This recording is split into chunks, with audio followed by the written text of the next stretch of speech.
Hi, everyone. Welcome to the second session of the afternoon. We're going to get started here.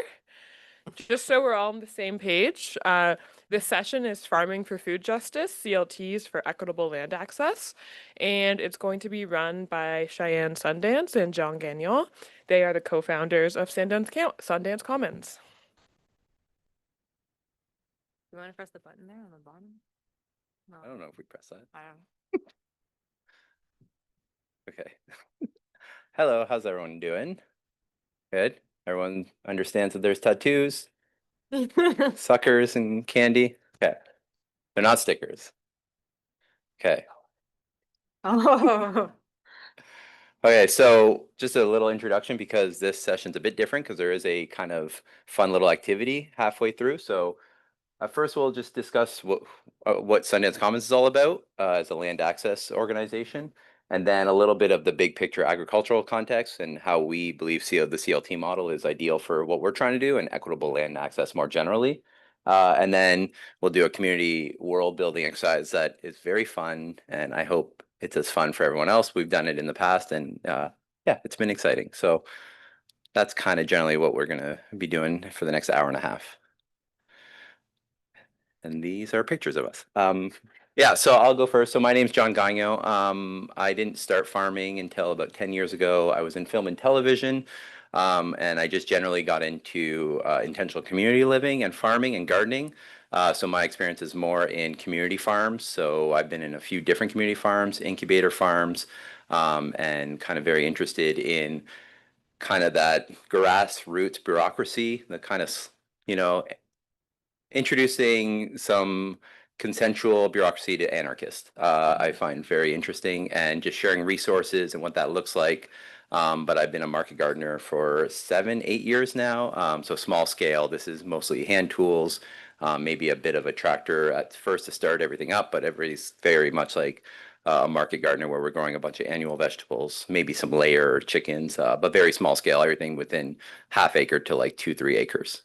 But that's a bit of my background in terms of farming and land access stuff. Hi everyone, my name is Cheyenne. Excited to be here.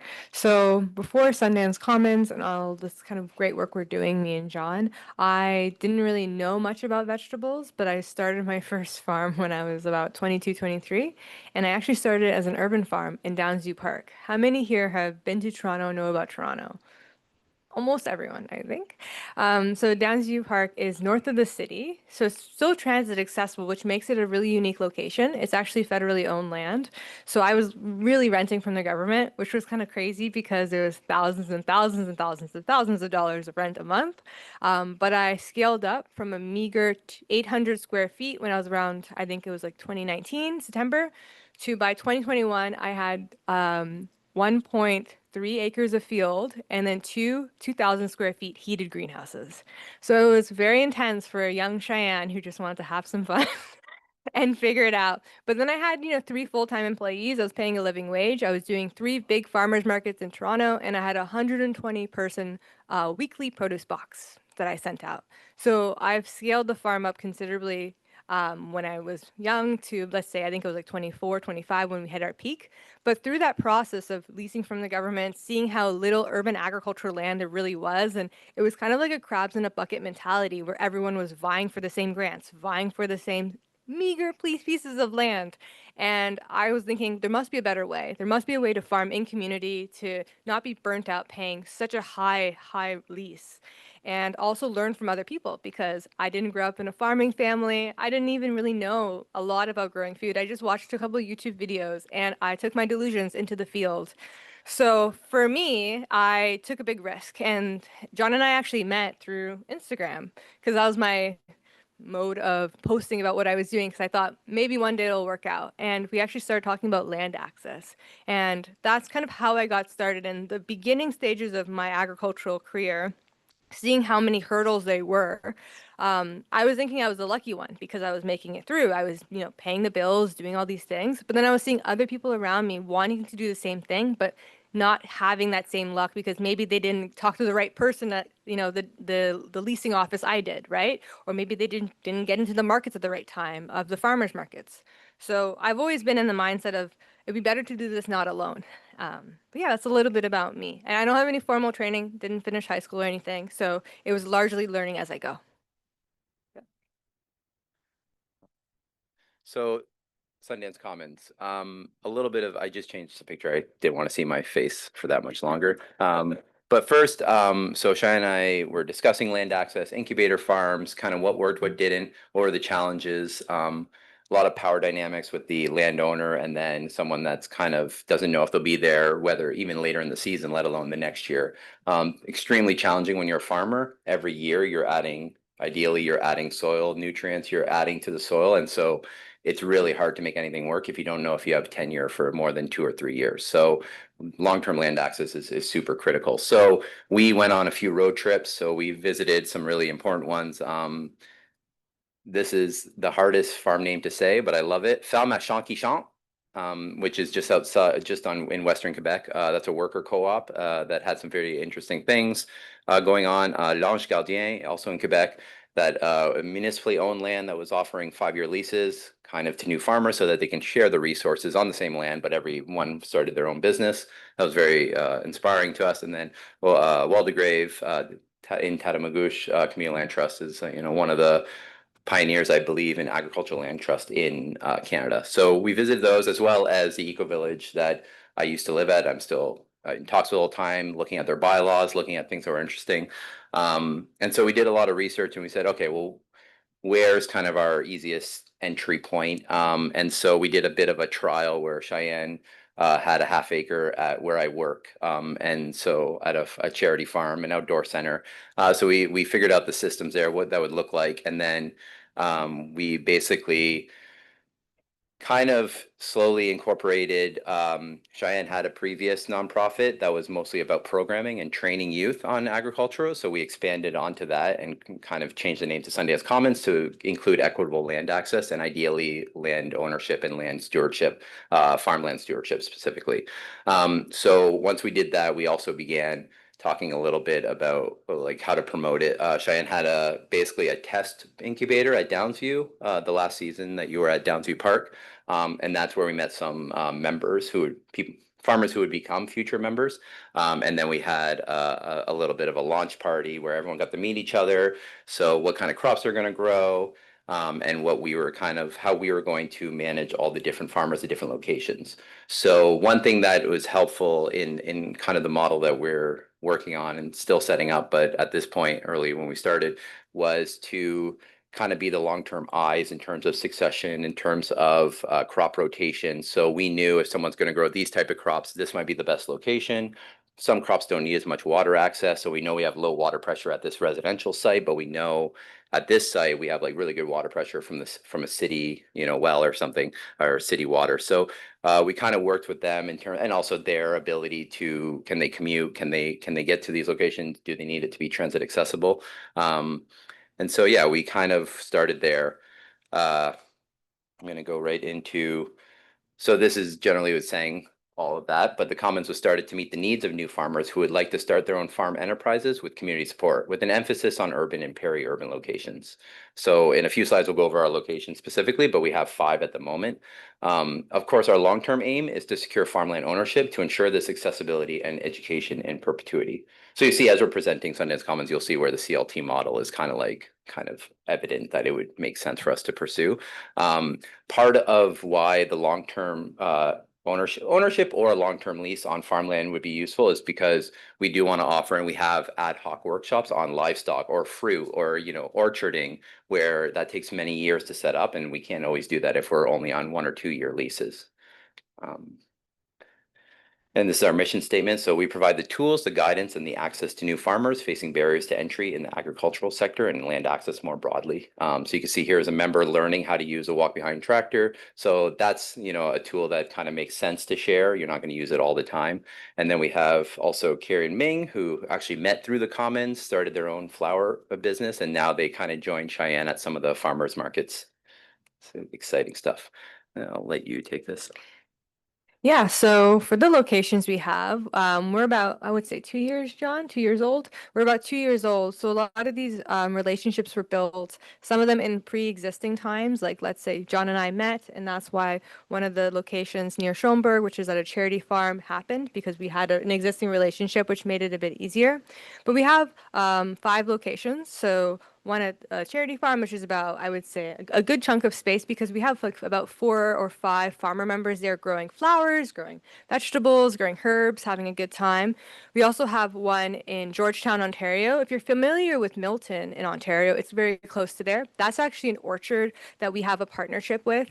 This orchard is actually a really cool partnership because one of our board members, Danielle, who also farms at one of our sites, she messaged me, I would say a couple years ago, saying, Cheyenne, this orchard has people that are taking care of it, but they're aging, getting older and older, and there's lots of trees.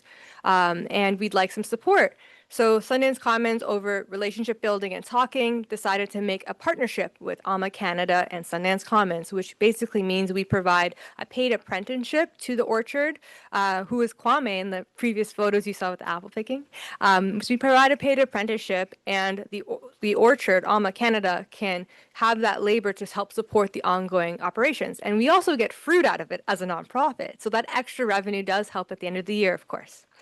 And then we have another location in the Rexdale area. So if you're familiar with Etobicoke, north of Etobicoke in Ontario, it's at Woodbine Racetrack, which is a very interesting location for an urban farm, but it works out really well because it's transit accessible. So we can do lots of workshops there, how to grow great seedlings, how to grow awesome tomatoes, and all these different things.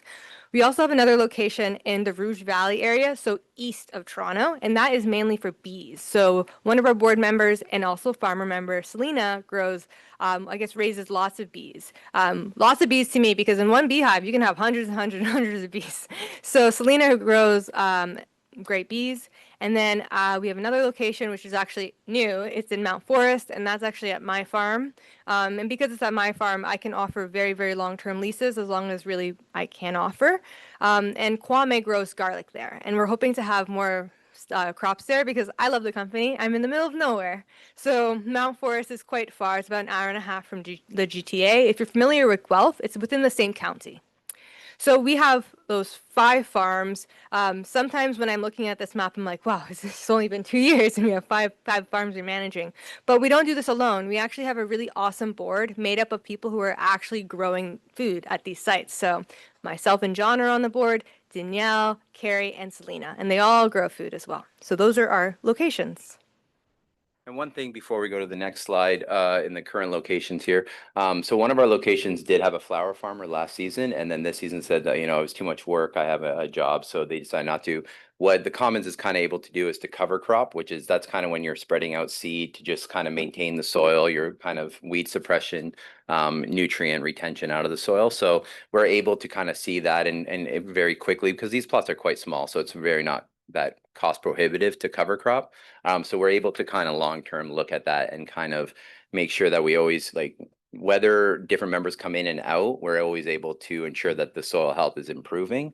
And I think it's very important in agriculture, especially market gardening, where it's so tactile. It's so, you don't know that this is your life's calling, or you kind of like it, or you like gardening, or you're like, no, I want a business. I want to be in the land, in the soil nonstop, until you actually do it, and until you do it for a whole season. So a big thing in the Commons is like, can we provide that little safety net so they can at least try and see without having to spend $5, $10, $20,000 on this equipment? And then so sometimes we have members leave and it's a success. They're like, I bought a farm, or I'm moving to a different city where my friend said, farm as long as you want, whatever. So we do have a little bit of a membership that changes, and we have some that are like, no, you know what? I love this arrangement. As long as I can kind of keep doing my quarter acre of flowers, we're gonna, we don't need to own land. This is our plan. We like to be near the city. So that's another thing that we kind of see our niche in kind of the land access stuff, especially in southwestern Ontario, where it's quite competitive for land access, especially near big markets like Toronto or Kitchener, Waterloo, Hamilton. So we have we'll just quickly go over some of our tenants, but I'll let Cheyenne explain this because Cheyenne does almost all of our programming. So this is a crucial part of us, what we do. Thank you, John. So we have three tenants. The first one is we teach new farmers. So in southwestern Ontario, there's not a whole lot of agricultural training that's outside of like gardening and backyard gardening. So we teach really cool programs like our new farmer training program, which is a 7-week long intensive program where people can learn things from using a walk behind tractor, like we just saw in that photo, to growing really good cucurbits. And those are cucumbers and melons and squash. Also many different things like chickens. How are chickens chickens? Like what do they do? And like how to raise pasture raised chickens and stuff like that. So we also do drop-in workshops. Some at our organic orchard, the Alma Canada orchard, like I mentioned. We also do other workshops as well for older adults. That one is in the Woodbine Racetrack site. So at all of our sites, I would say we do workshops throughout the year. And by providing these workshops, whether that be through a program-based one, like our new farmer training one that's 7-week long, or even drop-in, that allows people to say, okay, I have 7 weeks, or maybe I just have this day to learn a little bit about organic pest management in orchards. But by doing that, we offer options, and this way people can also get to know us. That's not through a screen. Next slide. You want to talk about collaborating on sales and marketing? Sure. So outside of the learning of how to grow, we also learn about farmers markets. So some of the people who grow with Sundance Commons, they maybe don't have enough crop to do a farmers market by themselves. And they'd say, well, I could sell to Cheyenne or I can go to the market with Cheyenne. And most of them want to just go to the market with me because I can teach them how to do farmers markets. So I do 2 farmers markets with my own business, Sundance Harvest, a business I was speaking about earlier, how I started in Downsview Park and now I have a farm in Mount Forest. So I go to Dufferin Grove and Withrow Market in Toronto. So I've offered for free, any farmer members can actually come with me. They don't pay a booth fee, they don't pay insurance, they just show up and I give them some space. And some people like Nadine, Haban, Carrie, and Ming, and Danielle have all taken up that offer and they're able to grow their beautiful sun gold cherry tomatoes and bring it to that market and make full price retail instead of wholesaling it to me or someone else. And I basically answer all their questions they have about marketing too. And then this kind of mentioned earlier, but support. So we provide and coordinate infrastructural support. So not only is it what I mentioned earlier, that the walk behind tractor, that's something that we transport to different locations. We kind of have a good amount of experience knowing like when it's a good time to do it. You don't want to till your soil when it's really wet. You want to do minimal tillage depending on the soil type. So we have some that are sandier and some soil types that are more clay. So we can also provide the resource in terms of like helping them crop plan when they're actually going to start doing XYZ for their specific crop plan. And so one of those things is coordinating. That major tool is the walk behind tractor, but also we have walk-in coolers that unless you're farming a good amount of space, most of our members are doing kind of a smaller scale so that it makes way more sense to share a walk-in cooler. So we actually have 2, technically 3 at Mount Forest walk-in coolers that are probably underutilized, but it's helpful to allow the farmer members to use that. And then we have irrigation systems that we just kind of purchased a good amount of, and then we know based on what crops we have an idea before they may even know, oh, you're going to want this much drip tape, you're going to want this type of drip tape. So we can kind of figure all that out. And then, of course, like we in the winter or November, December, kind of do some of the tool and general maintenance, which some farmers are pretty exhausted by then and they kind of might forget it. They might push it off to March, April, and then you get busy with seedlings. So that's something that we can kind of long-term see like, okay, we don't need to change the oil at this time or depending on how many hours we use of this tool. So we have a better kind of maintenance schedule because we know more of how it's been used in all the locations, how many hours on the systems it's been, and how old that tool is per se. And should we just buy a new one or, oh, let's sharpen all of these. And then the last one, so this is obviously a big work in progress, and this is much trickier to do when you don't own any land. But this is something that really attracted me to the community land trust model, is to create equitable farm and infrastructure leases. So right now we definitely have different arrangements. Later on we'll kind of talk about some of our philosophies, but we definitely are not dogmatic about, we need it to be this type of lease and this at the moment because we're just trying to build relationships with different land holding entities. So some are memorandum of understanding, some are some are leases. So we have different arrangements right now. But what's really exciting is and I first learned about this through community land trust is the equity building via land improvements. So as we mostly know that probably that community land trusts separate the ownership of land from the infrastructure and from housing.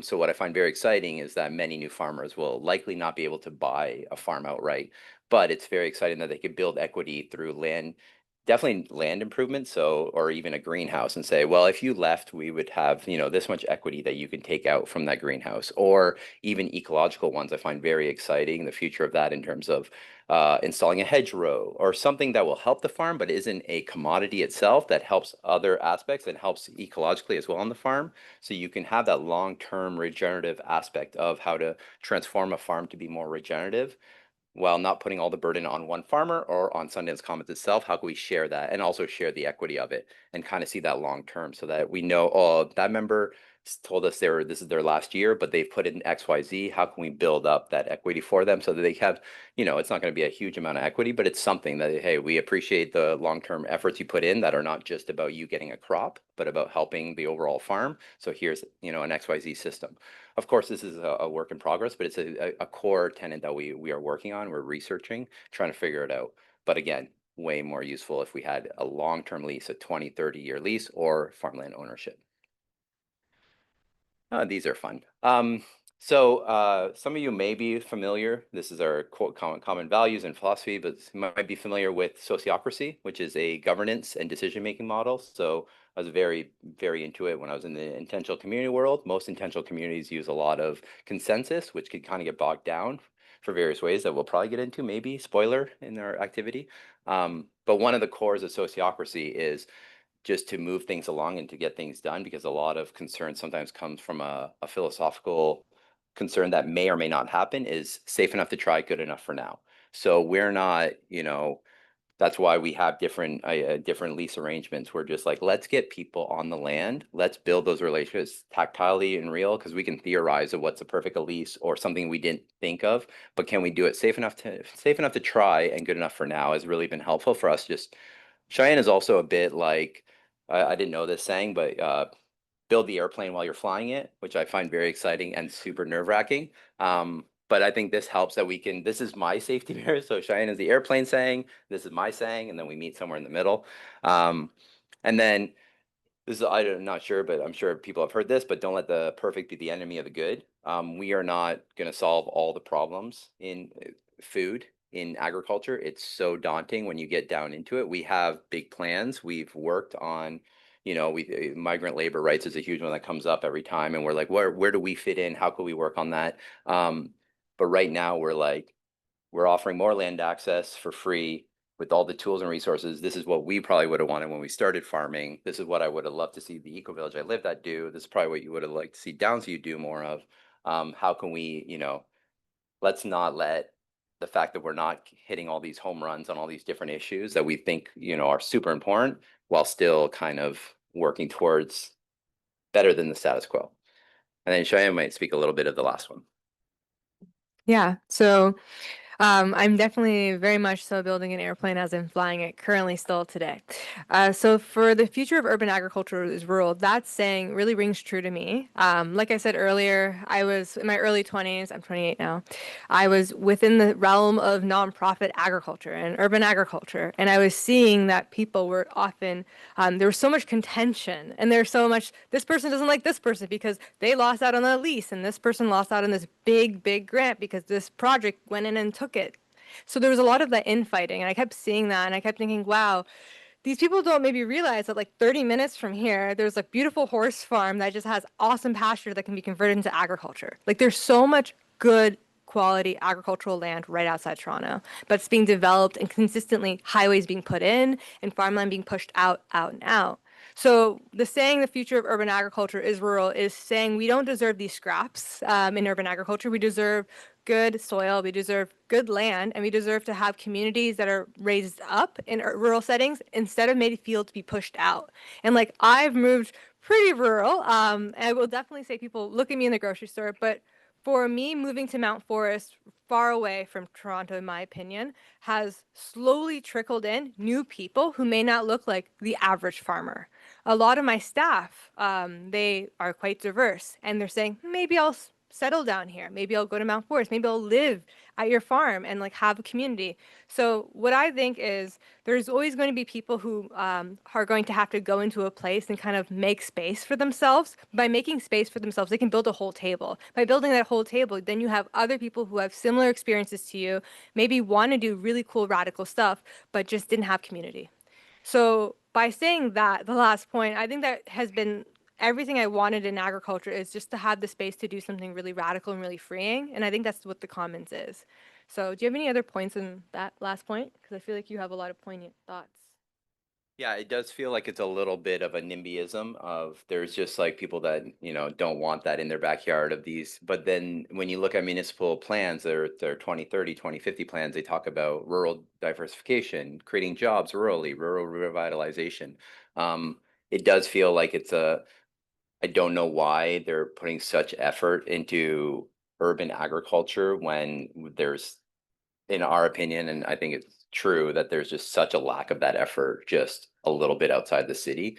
Um, and the soil, like I sometimes I think that there's a pat on their back for cities or municipalities saying, "Oh, we did this urban agriculture thing. Like now people can start careers." But the remediation of the soil is so cost prohibitive when you're selling peppers in the city of Toronto, even if you get a high price point.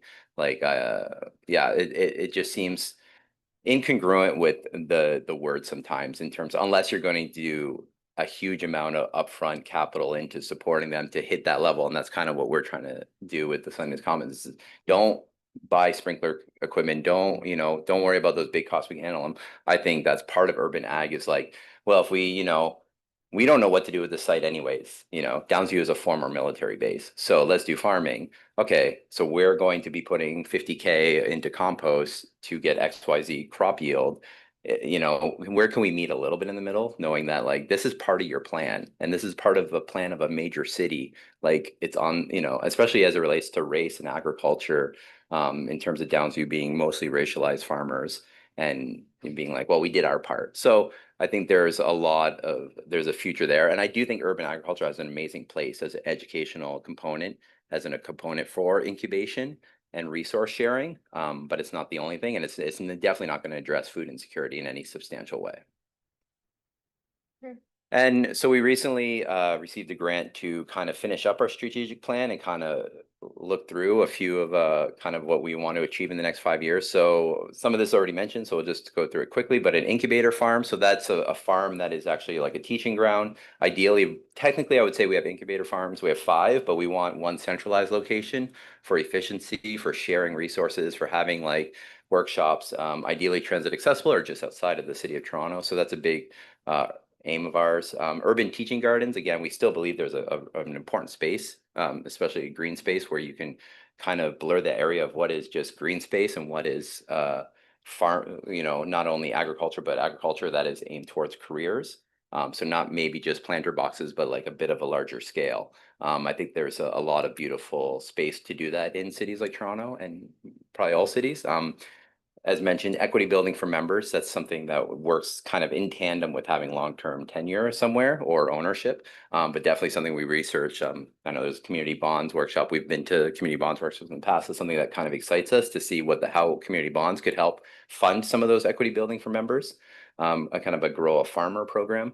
And then paid apprenticeships. We have one that we're kind of testing out this year, and we'd love to see how we could do more of those, because that's kind of, we didn't mention it, but one thing too is unpaid internships was something we kind of talked about, like how that can't be the way into agriculture. That's so like going to limit the ability so we're trying to, what are the barriers to entry? And definitely the fact that you have to work for free, maybe get free housing and maybe some soups.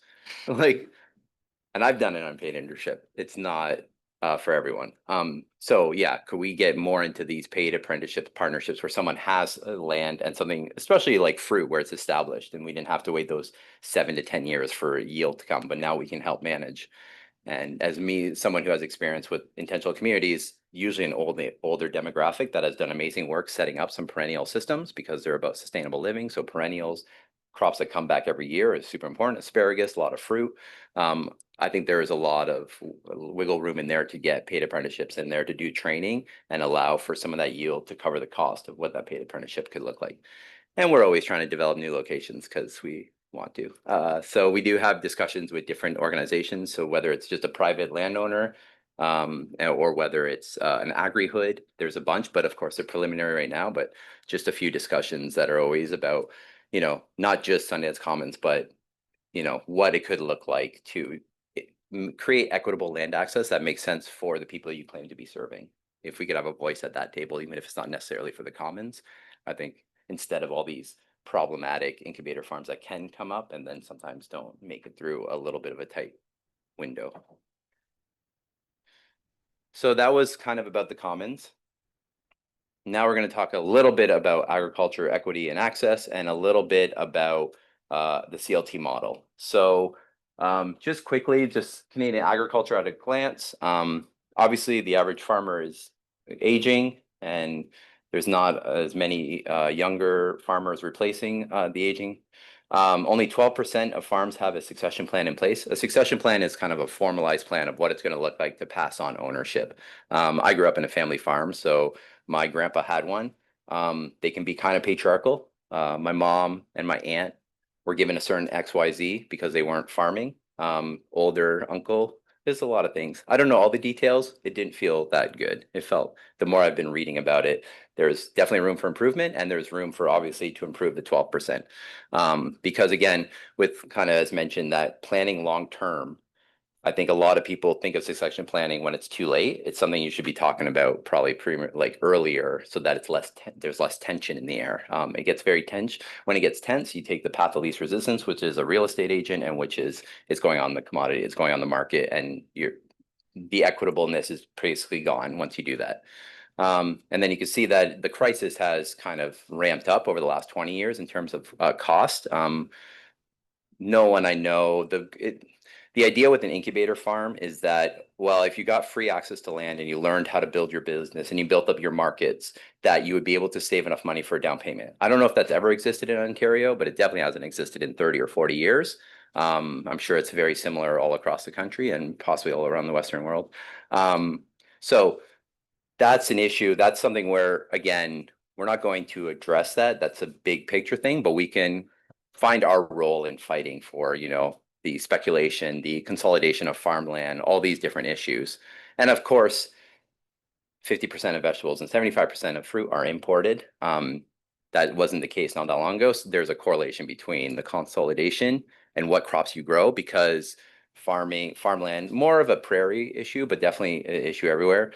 When the consolidation is usually because there's a sort of like an equity trust or equity organization that's basically like, we are going to buy up a lot of farmland and we'll lease it out to farmers. So there's a lot of farmers that used to own land and then for whatever reason had to slowly sell it, and they'll become tenant farmers.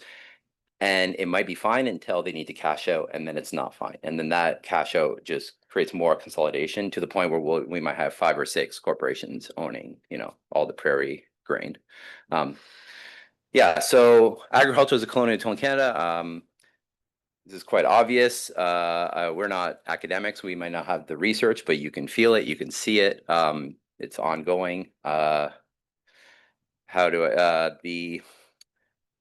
guess it's seeing the discrepancy between who owns land and who provides our food in the grocery stores that transcends like borders. That there's a global issue that is also a localized issue. We're farm right near a very, very lush, the Bradford area that, they basically drained out a swamp, some of the best soil in Ontario, and it's all migrant laborers. And again, that's where I think the CLT model could possibly provide a bit of equity. I don't know how that works with private landowners who may not want that, but the housing situation, I grew up in Windsor, so that's a huge, right near Leamington, tomato capital of Canada, go Leamington. That's something that I think the CLT model could help in terms of providing adequate housing at the very least. But yeah, it's, well, one anecdote that's interesting is when I was at the Eco Village, they had the documentation of how the land was first like severed and created. And it was basically like you got 100 acres for free if you created a bridge from the road and if you created a house within a certain time. So it's like, that's just theft. That's not, and that's ongoing. And that stolen equity is passed down and passed down and passed to where we have that discrepancy between who grows, who manages the land, who's doing the actual work, and who has the equity locked in. Yeah. big believer in the land belongs to those that work it. And then nuclear family farm. I think that's a little bit of a, when I got into specifically regenerative agriculture, where you're doing kind of organic agriculture, you're trying to build the soil, you're cover cropping, as I mentioned. You're doing all these kind of long-term building up the soil so that yields get better every year. It's not really the nuclear family model doesn't work there, and it's not there. All the farmers I know are mostly women, gender nonconforming, queer, and I think that there's a little like old MacDonald had a farm that is like so ubiquitous with Canadiana, Americana that is like on the ground super messed up. And I think like it was just such a, I grew up on a family farm, and then when I got into like market gardening where I was actually the one doing the work, I was like, oh, and I was seeing better leadership when it was, I basically was working in a worker co-op in an eco village with anarchist witches, and I was like, yeah, this is great leadership. Like this is awesome conflict resolution. We had childcare, labor hours into our systems. And I think that's a future. I think that whether people have attachments to the family farm because of nostalgia, of course I do too. But whether you do or not, it's not the future. We're going to have to like change that. And that may affect the actual physical infrastructure of what a farm looks like too, not just the social aspects. And then you may want to talk a little bit about this because you have some pretty good experience. Yeah, so I'll speak a little bit about pulling up the ladder. So before Sundance Commons, I still do have a farm named Sundance Harvest, and that farm was really important to me because it's a living wage employer farm. And I remember when I was I was at Downsview Parks, my very first urban farm. I made a post online about unpaid internships, and this was a very controversial post in Ontario, so much so that it got shared hundreds and hundreds of times. I got countless emails, and a lot of people telling me like I was causing one of the biggest rifts in organic agriculture in Ontario. And it's because I made the mistake of saying people should get paid for their labor. So when that happened, I was like, gosh, I really need a community of people who understand that fair pay is fair pay. Because for so long in organic agriculture, as John mentioned, people were being paid with like soup and a bed to sleep in for learning how to farm, but largely they were weeding carrots and moving rocks. So for me with Sundance Commons, something that I really love that all of our members I feel like had the idea of is we're very working class centered. There may be people who are from, let's say, like diverse contexts that are rich and they have land access wealth. So if someone has this asset of intergenerational land wealth, in my opinion, them being a farmer member in the Commons doesn't make as much sense because land being passed down and down and down is an asset. So for me, especially with Sundance Commons, that's was something that I really loved about it. It did break up that nuclear family farm because I've heard so many times at farming conferences, people lament about, oh, how hard it's been this year and blah, blah, blah. And then I hear that they sold their land for like $1.3 million when they bought it for 100,000. So at many stages in Ontario agriculture, because we're so close to Toronto, land prices have just skyrocketed. Like, I know someone, again, this is a bit wild here, that bought their farm for $300,000 9 years ago and sold it for 1.3 million, and it's 10 minutes from my house. So a lot of young people our age, and John is young as well, a lot, but a lot of people our age are in a very precarious situation right now because we didn't get the access nor privilege to enter the market at that time. So I'm seeing a lot of radical thinking regarding land movements right now because it's what other alternative do we have? We have community land trusts, we have cooperatives, we have co-land, co-housing management and all that stuff. And I think even though it really sucks right now, that will bring people together to create alternatives for a future and will supersede the capitalist model, which we've been given as the only option, because that's not the only option. And we've known that for civilizations dawning before, and even the medieval times, they had commons. So what we're doing is not totally new. And I feel like for equity and access, what I love the most is we're very rooted in working class values, I would think. Yeah. We better be. So hopefully we all know most of what's on this slide. So we know what a community land trust is. You can read it there if you are unaware. But I think it's important. It's been mentioned a few times today, but it was first developed by Black farmers in Georgia, new communities. Arc of Justice is a nice mini documentary that kind of explains it all. Yeah, I definitely recommend checking that out if you can. But yeah, that's, communal farmland, super important, pretty much exactly what we are trying to do, but we have to know where it came from and how this movement started. Of course, the main purpose, lock in affordability. Um, Affordability also, I think with agriculture, a bit different in terms of we're not just locking in affordability, but we're locking in the access for, to kind of address what Cheyenne just spoke of. So it's kind of an extension of affordability in that regard in terms of access. One thing, and this is kind of most important maybe for agricultural CLTs, we believe is the novel ground leases where you can separate the ownership of housing and infrastructure from the land itself. I think that has phenomenal potential. I think we need more examples of it. I'm Googling once a week, once a month on what that actually looks like. And there's some examples of it in the US for sure. But I think that's an amazing aspect that can definitely address the equity and access quickly. Many people ask us this, so I think it's been important to kind of have a slide about it. Very different from perhaps like urban housing CLTs. The funding and scale. You get a farmhouse, even if you retrofit it, you might not, you might provide housing for 8, 12 people. You're not going to be getting, at least not within Ontario with zoning issues, how really do dense housing. So that's one thing that is a little bit different.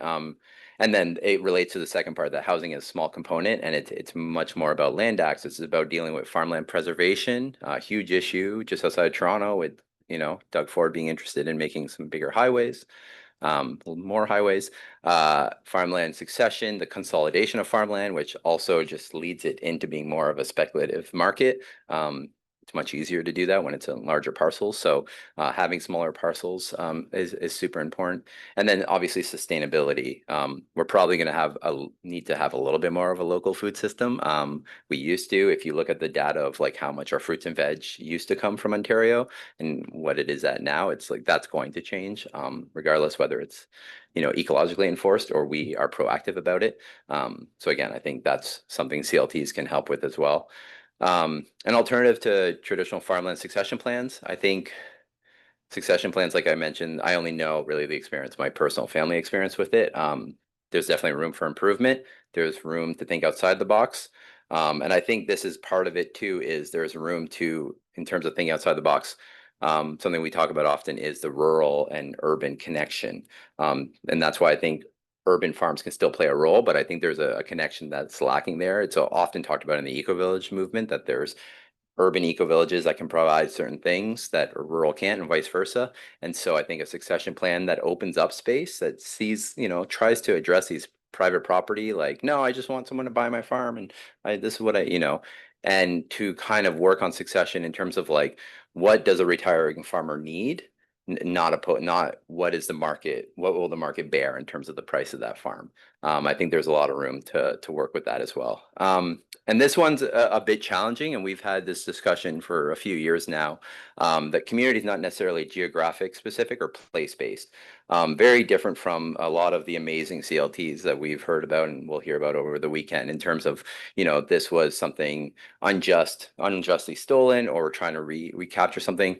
We are, representing farmers that are just like, we want space. And in fact, like sometimes when we make connections, we actually, it's a bit, I wouldn't say antagonistic might be too strong a word, but there's a lot of work to be done with neighbors, with the local community in terms of when we go in there. There's some internalized racism, there's a bunch of things going on there, but it's definitely like our home is not the racetrack. Like we want to have long-term access and we like the CLT model for that, but it's not, our community is our members and we are spread out and we are kind of all at different locations for various reasons. Sometimes they like where they're living, but they do want land access. So that's a little bit different than an urban CLT, most urban CLTs. And this a little bit more, just talking a little bit about why we love the CLT model. Didn't mention it, but that was the first ever sentence I said to Cheyenne. I think the CLT model is perfect for land access. What's that? Tell me more. And we talked for 2 hours, and then it's like, Became best okay, friends. yeah, look at that. Yeah, I was sending that message to a lot, but Cheyenne was the only one that was like, no, I love it. Let's do it. I want to learn more. She's a go-getter in all of those ways. But yeah, again, here, dividing assets. I mentioned it a few times, so I don't want to over say it, but I think this is a super important one for new farmers to build some equity and to allow them access into something, a greenhouse, maybe building an extension onto an old farmhouse, those things. Sharing equity and expanding the access. So in safe, transparent, and sustainable ways. So I mentioned it earlier about the power dynamics that can come from a private landowner, and as well as, a new farmer, especially when there's a racialized component to it. So we try to partner with entities that we can kind of, how do we say this? We can make sure that they're true to their values and true to their mission statement and true to their equity mandates. Should there be power dynamic issues, which hasn't happened, but we want to make sure that there's ways to do that. And not only externally with our land partners, but also internally in terms of we have bylaws, we have minutes, we have rubrics on how we decide land access and who's going to go where and these things. And it's challengeable. Everything is negotiable. So I think that's very important, as opposed to some land access ones are, here's an email if someone said that they have a quarter acre in their backyard. We don't know anything about this person, but here's an email. I don't even want to say that's, great. I just think that's could cause more harm than the problem it's solving. So yeah, we don't mind doing a bit of the bureaucratic work up front to really work on that to make it safe and transparent and accountable.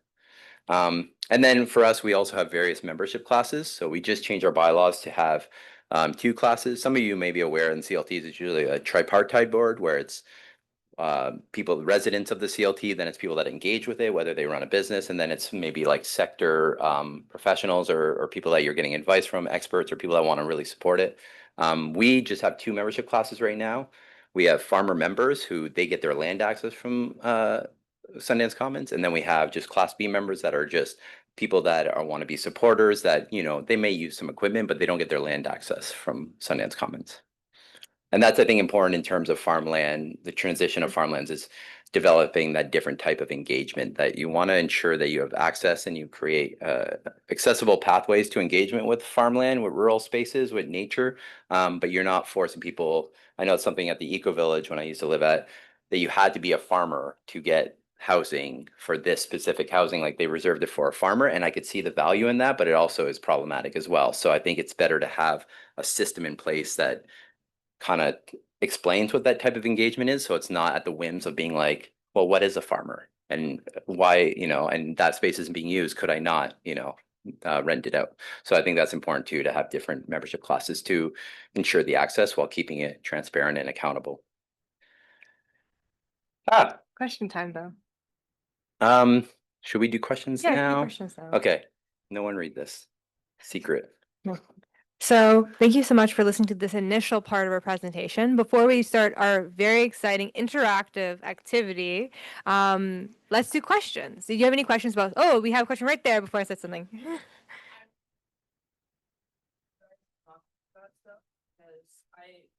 want to know what you think of the idea of sort of integrating a certain amount of so when you drive around the Orangeville area, there's all of these old farmhouses that were built in like the 1800s that are like falling down.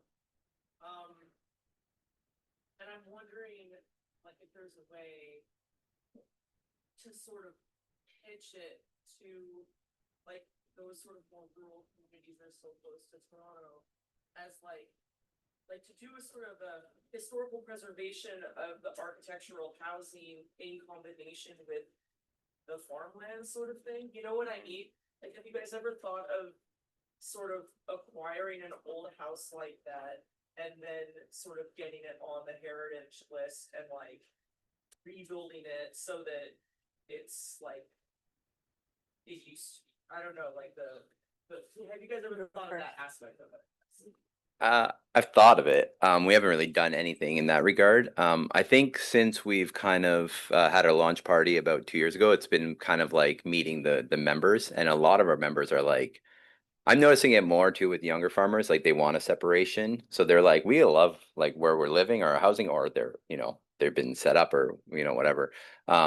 So there hasn't been too much of a request from our members in terms of housing. It's something more long term that we're thinking of, but that's a great idea. We'll be also around later, so we can talk. Whole weekend. We have a question back there. Would you like to say it?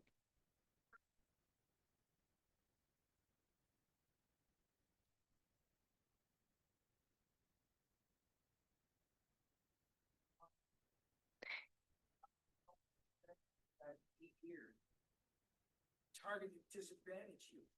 They were between the ages of 9 to 13. And what we did, we worked with the Jordan Week on Farm. They did the weeding, which they hated, of course. But we planted. Me too. Like the weeds, small.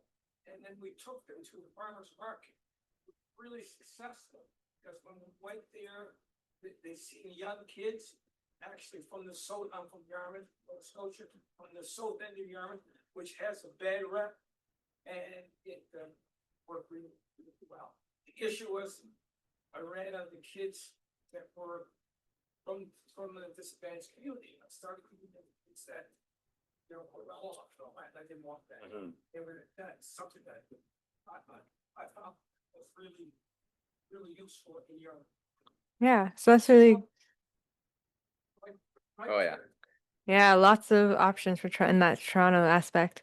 So for me in my own personal life outside of the Commons, with my business, because I don't know if anyone's like from Toronto, they'll know that the landscape of Toronto urban agriculture, there's like a very, very few players. And I was in the exact right place at like the exact week of a right time to get my lease, because in Downsview Park, just for context, there's a very large urban farm there called Fresh City Farms. And when I'm saying large, they were like millions of dollars like startup what the guy had. Like it was really big. And there wasn't really other players at that scale. The only other person or group was Black Creek Community Farm, but they were a nonprofit that got land through like very good foundational work they've been doing. But they're made up of like professional people who've been doing this work for so long. So I was like 22 and I was like, I'm gonna call and like sound really old on the phone and try to get a lease. And then I got a lease, but then I just didn't show up in person for a while. So I waited till the lease started and then I showed up. And then I said, hi, my name's Cheyenne. And they said, oh, you're really young. So I still got my lease. So for me, because of the way I started my business, there was a lot of spotlight on Sundance Harvest because it was very rare what I was doing and taking on such a big land in terms of urban agriculture in Toronto. So I did a lot of work with youth because I would be asked to speak at schools because it was very unusual what I was doing. And I really did like it. I like the model that you spoke about coming to the market because that adds some agency and they feel like they can be a part of like the scene, the transaction, and especially if they grew that radish, I bet that must feel really fulfilling to sell it too.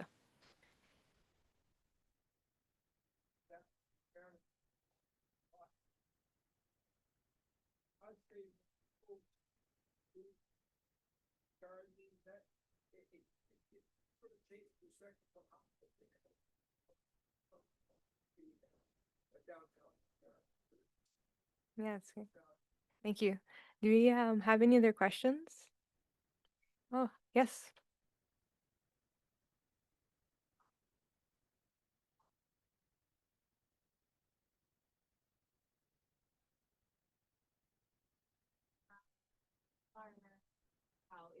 And is there any desire to like owning some of the property? Can I talk about Mount Forest first? Yeah.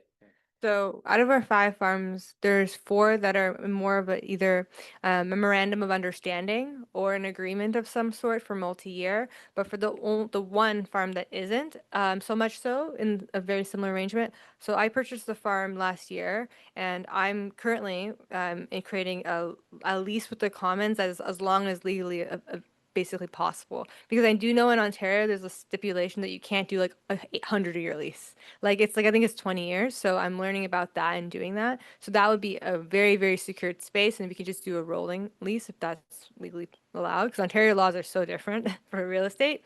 But John can speak about the 4 other farms, including the urban farm at the Woodbine Racetrack as well.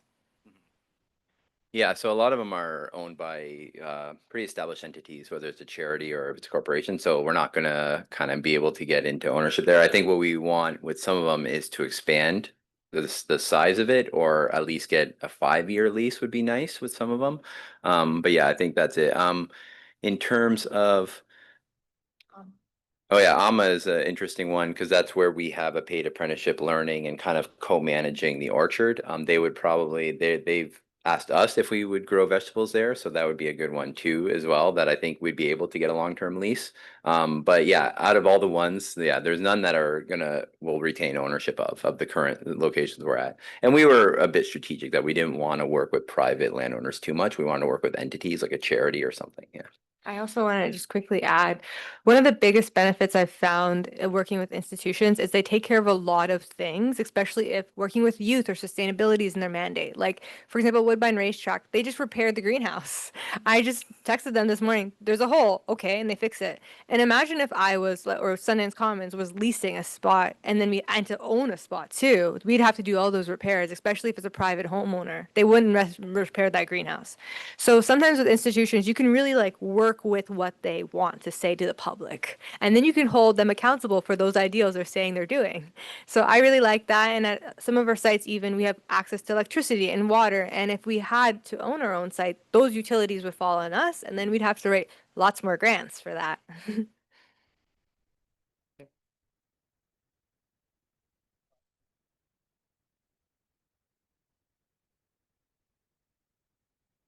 Yeah,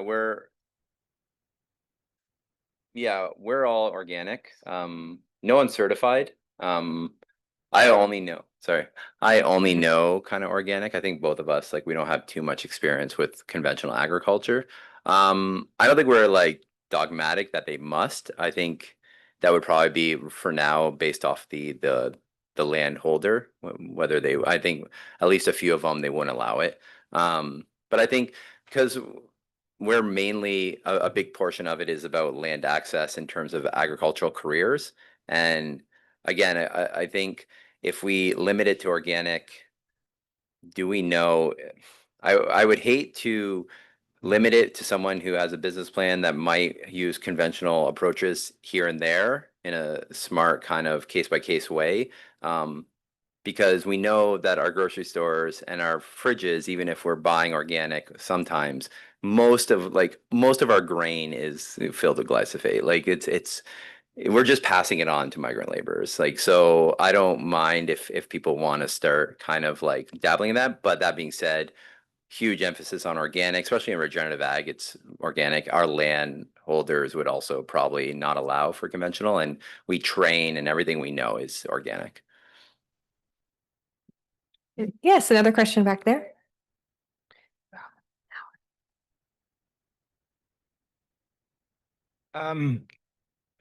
Tilling versus non-tilling. I mean, I don't know if you know if that, but I took a course and there was a real debate about tilling the land. I seen they had a tiller there, right? As opposed to non-tilling.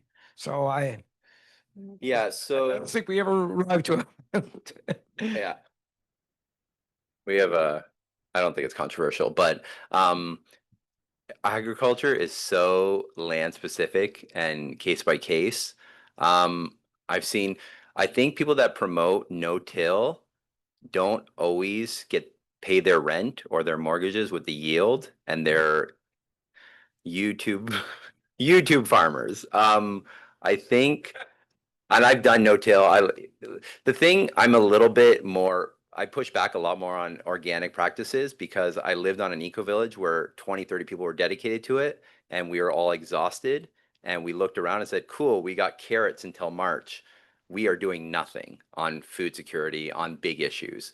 So I think some people will be like, oh, you can just put a tarp down. Well, you can put a tarp down for a year, maybe 2, to kill the grasses.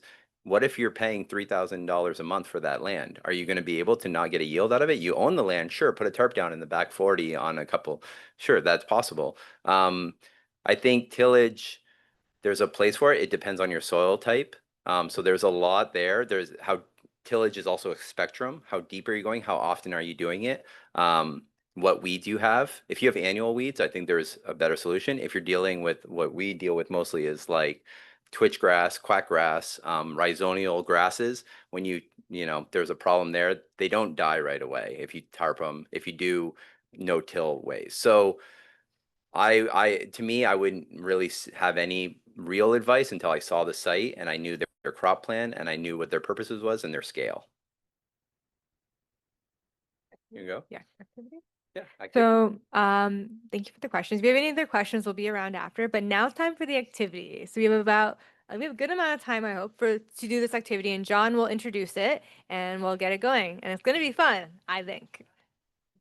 Okay, so I have done this activity mostly with like eco-village conferences and communes and farm conferences. So we tried to expand it, but it's a very interesting kind of visioning activity that I highly recommend for anyone kind of building up any sort of project. Really, I think you can expand it beyond communes. I hope.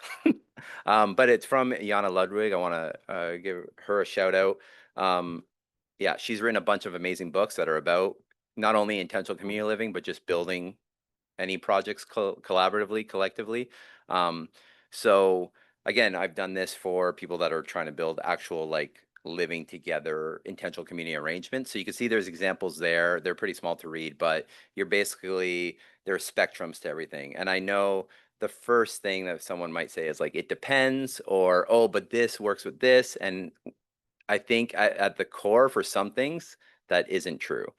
I think that's what has trouble. That's why I think there's like a 99 or 90% of people that are forming industrial communities never get to the actual stage of owning land, just because they want to fit it all in. And at some point, you do need to have very specific aims. So one thing that so a big one with intentional communities, at least, is income sharing. Is that there's various ones. So there's people that are like, no, we're a commune. Every dollar in goes to the commune, and we all share. We're going to eat the same food. We're going to do that. Some are more. There's just dues. You're going to pay your dues, and we're going to use consensus to decide what actually goes into the collective pot. And there's all sorts of in betweens, right? So what we're going to do is we're going to go to the back of the room because that's where there's space, and just to move around a bit. We're going to have a 1 to 10, and we're going to see it on the screen here, but we'll be able to see kind of, and then you could find your way in terms of where you are. I'll explain a little bit of the spectrums because some of them they get a little bit weirder as we go. But they're generally very, very understandable the first time. Sorry, our TV died. The TV is not on, but that's okay. There we go. We can just keep going. Now we go this way. Yep.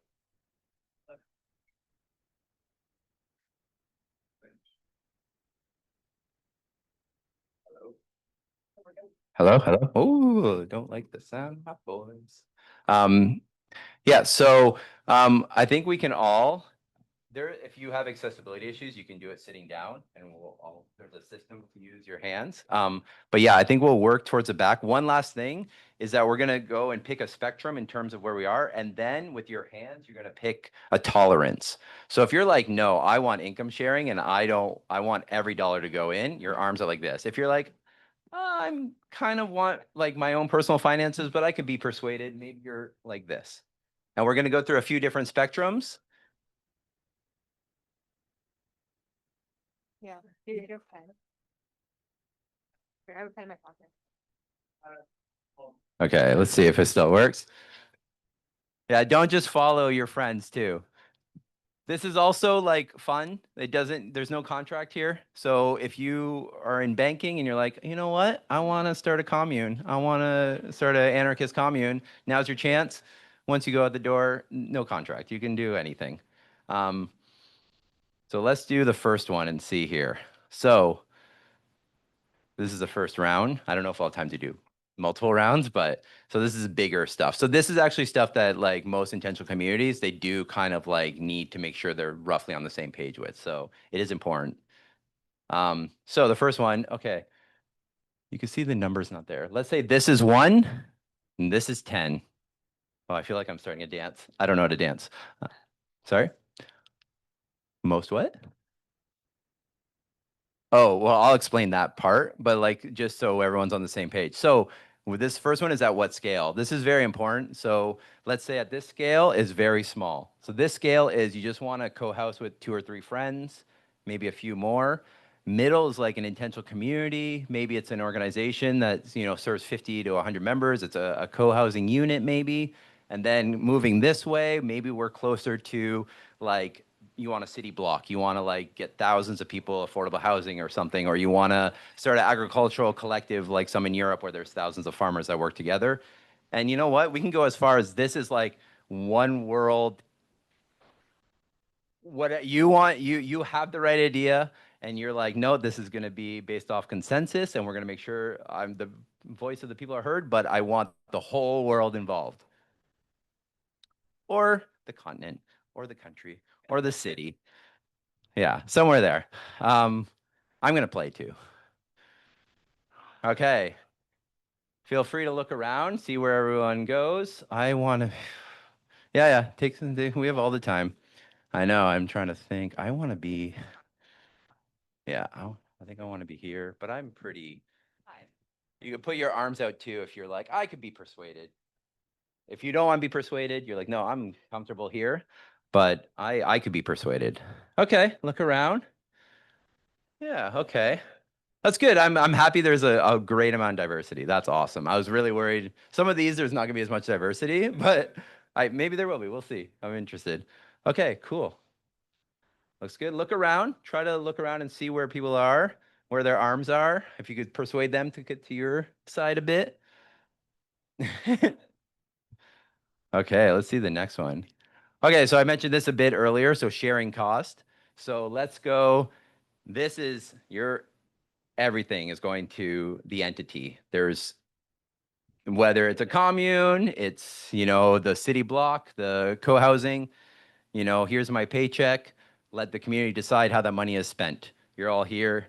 And as we move, you know, we're talking dues, condo fees, you know, things of that nature.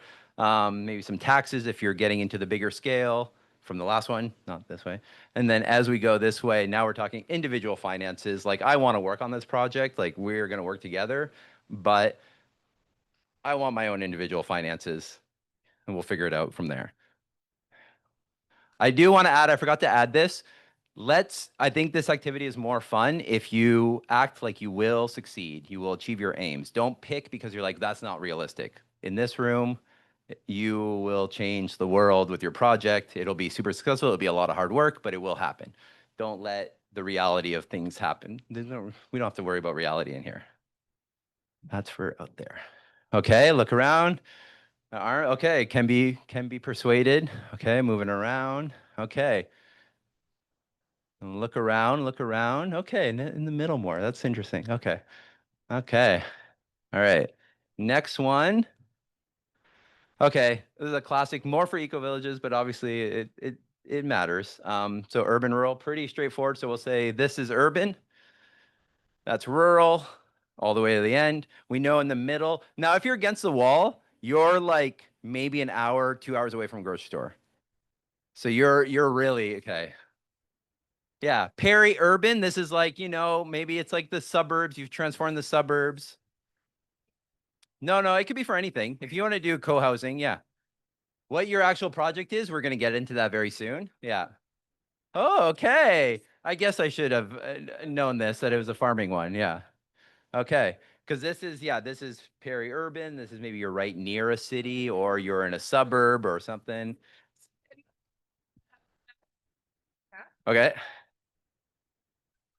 Okay. Yeah. Okay. Well, spoiler, maybe you have to pitch that to some people in a few minutes. Yeah, maybe. Oh yeah, I stopped playing. I think I want to be.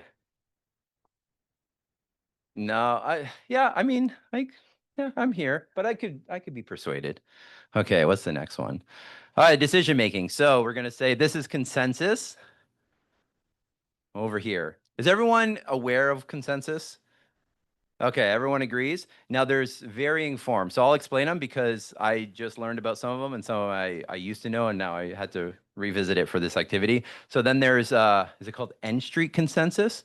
So that was developed where it's consensus, but if you're someone who objects to something, you have to be part of the proposal to rectify that, whether it's a different proposal or you're working on your concern. Because that whole community at least consented to the proposal and it's solving a problem that you have. So you have to be part of the solution. So I would say that's consensus, but it's not as consensus.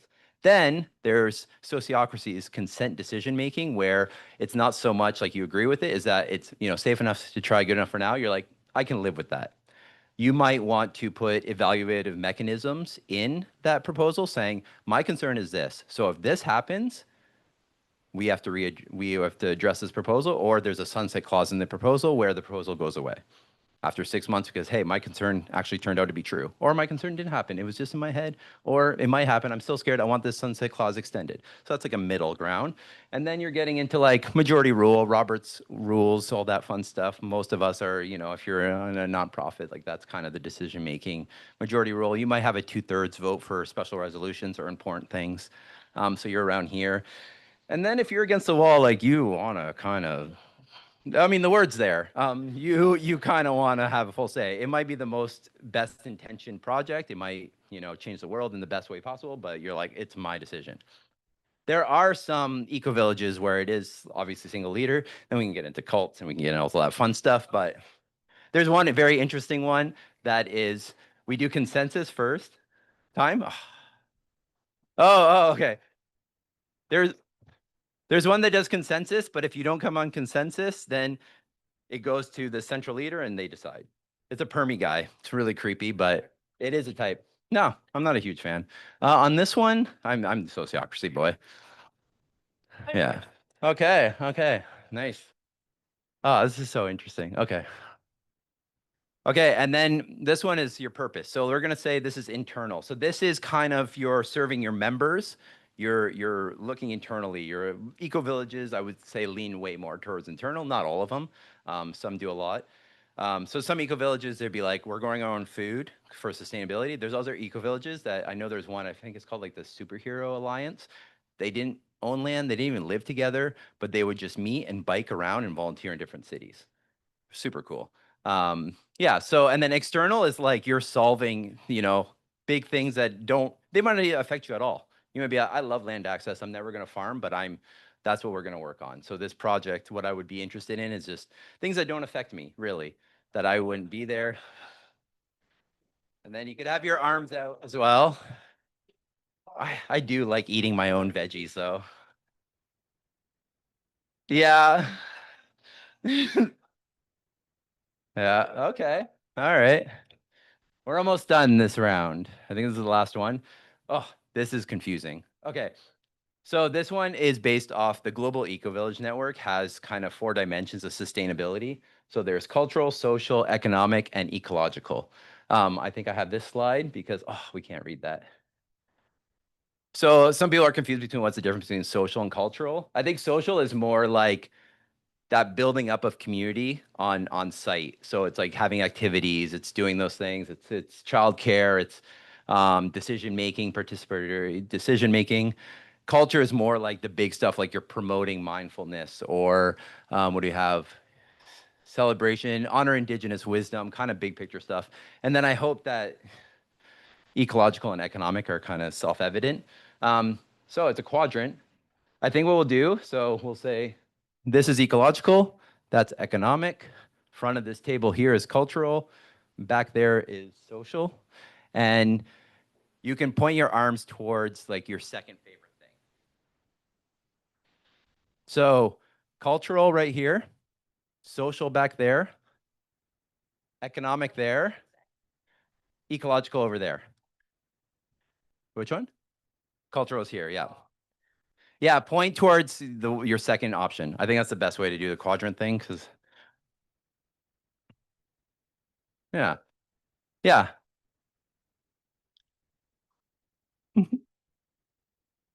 Awesome. Okay. I think that's the end of the big one. So I did have Cheyenne doing a little bit of seeing if there's groups. I would also just invite people to self-select, walk around and maybe say how people voted. And maybe I would love to see us, let's do maybe 4 groups. I think 4 groups would be great. See if maybe we could spend 2 minutes. Rapid, what's it called? Speed dating. Speed dating to find a group, or Cheyenne will do it. One of the really exciting things about this exercise you may have noticed is you get to see how people think about similar topics of you. And I like that a lot about this exercise. When John told me about it, it's like, wow, it's so cool. Because sometimes, you're shy, you don't want to talk to someone because you don't know. But then you can see right now, oh, wait, that person really likes the idea of being a sole leader in like a one world society or something like that. So look around. You probably notice who's next to you. And yeah, like John said, form the groups. Yeah. Or Cheyenne will.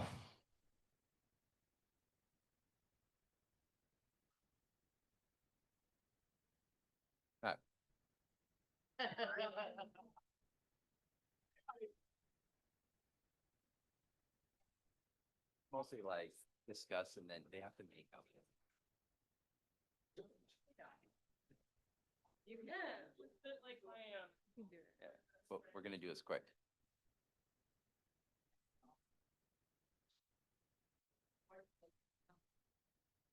How many groups? I think 4, 2, 5, 6, 7, 8, 9, 10, 11, 12, 13. Yes. I know. I think they're starting to form. We'll give them like 1 more. We'll do. I don't know.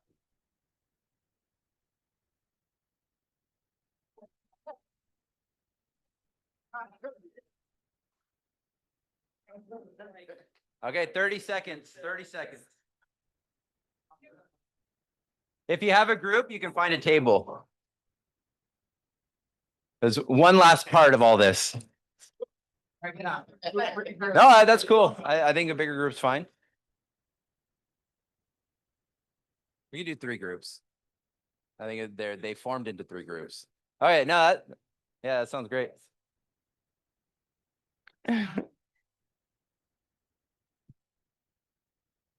It might be easier. Or just.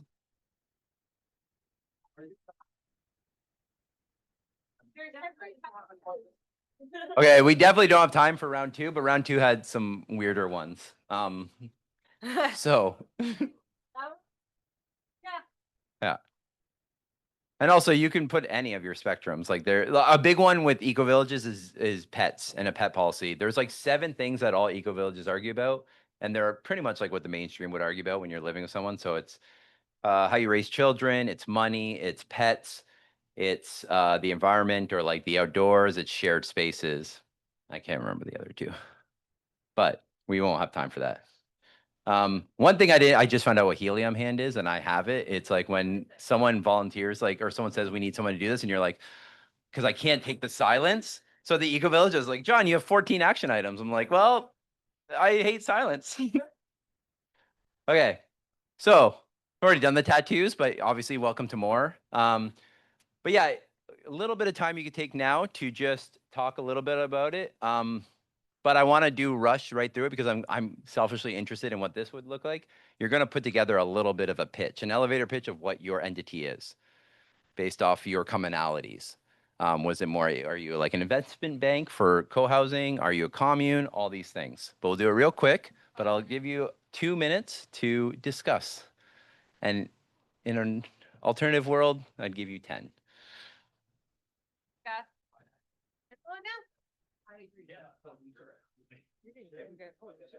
I wish we had 20 minutes. The guy who's the big. Oh, it's 20. That guy. It's like a. Oh. I think so. I think he's like a politician. I didn't. No, isn't that the speaker guy who's like, he has. Tony Brown. Yeah. Yeah. Rock. I'll go around and see how people are doing. It's cool.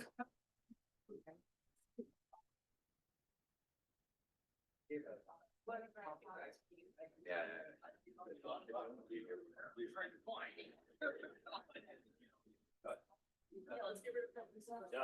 I agree. Okay. Gonna wrap it up. We're just gonna have them pitch there. 30 seconds.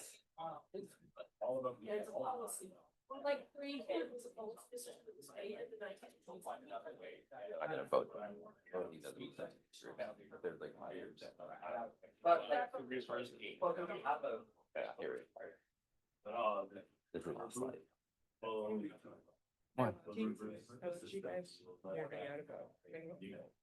I mean, the real problem is that REITs exist. Well, I mean, it's not. 30 seconds, then we're done.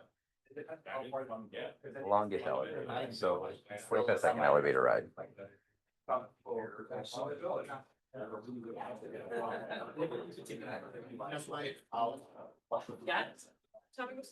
I'm sorry. I would love a little bit more time to help you develop your amazing change the world projects, but so we're gonna. I'm trying to see who looks the most ready. Okay. Group 1. Yeah, we don't have much time. What really needs to happen is that we need to get rid of REITs and private equity. Okay, that's a thing. You know, I see REITs. I know. Okay. Before you I'll give you the mic and you have 30 seconds to 45 seconds. I'm someone who would just give you money. You have to pitch to me what your entity is. Yeah, oh my God. It could be all of you. Mike, I don't want to. My second mic. Oh, second mic. Oh, I could. I'm going to do the Jeopardy thing.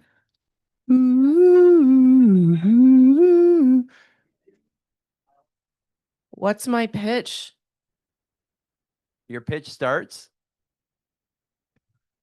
My pitch, he says that my pitch is to use the money to buy all of the private equity and redistribute it equally. Does anyone else in the group have? You agree?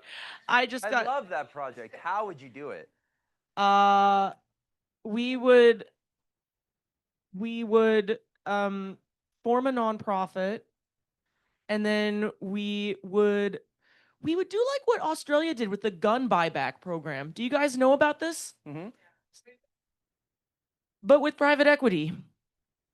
I don't know. I just made that up off the top of my head. It was his idea. I get it though. I see the project. Yeah. All right. Hey, I'm so interested. This elevator, big building. I got 45 seconds. I got a lot of money. All right. I would like to know. Hello.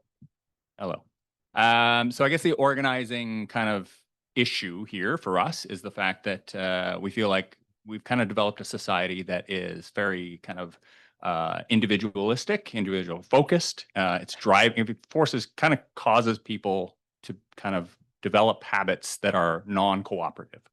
Our commune is kind of social reorganization focused in the sense that we are bringing people together in a manner that challenges them, asks them to collaborate kind of as an organizing principle, right? What would you do with my money? What would I do with your money? Invest it in the betterment of this community and, you know, the kind of issues and other communities that we kind of interact with. Okay, thank you. I'll think about it. Oh, I like pretending I'm rich. It's got it nice. Yeah? Oh, you can do too. Oh, ready. I have so much money and I don't know what to do with it. And this elevator ride is going to be so boring. Please explain to me how I can give you money. Well, you can give us money for community development. Okay. Community is a bit of a buzzword. What would you do with that specifically? What is the community development? Where is the community and what is the development I would specifically? develop rural gardens, Oh, community gardens. yeah. I would also help, of course, the youth development on underprivileged people Mhm. to gain skills in gardening. Okay. Yeah. Okay. You cheated a bit because you know that I like. Okay. Oh, I think we're at time. Yeah. So Thank you, John and Cheyenne.